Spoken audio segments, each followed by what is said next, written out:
వనపర్తిలో వివాహేతర బంధం హత్యకు కారణమైంది. ప్రియుడితో కలిసి భర్తను దారుణంగా హత్య చేసింది భార్య.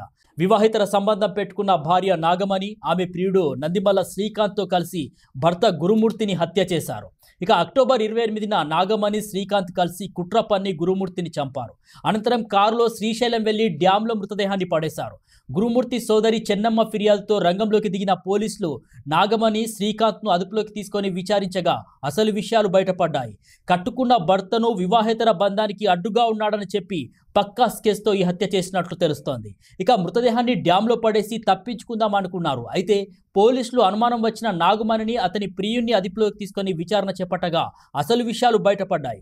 వివాహం చేసుకొని కొద్ది కాలం గురుమూర్తి, నాగమణి అన్యోన్యంగా వివాహం చేసుకొని కొద్ది కాలం పాటు గురుమూర్తి, నాగమణి అన్యోన్యంగా జీవించారు. కానీ నాగమణి శ్రీకాంత్తో వివాహేతర సంబంధం పెట్టుకొని భర్తను పూర్తిగా అడ్డు తొలగించుకుందామనుకుని ఇద్దరు స్కెచ్ వేసి మరి ఈ దారుణాన్ని కొడిగట్టారు.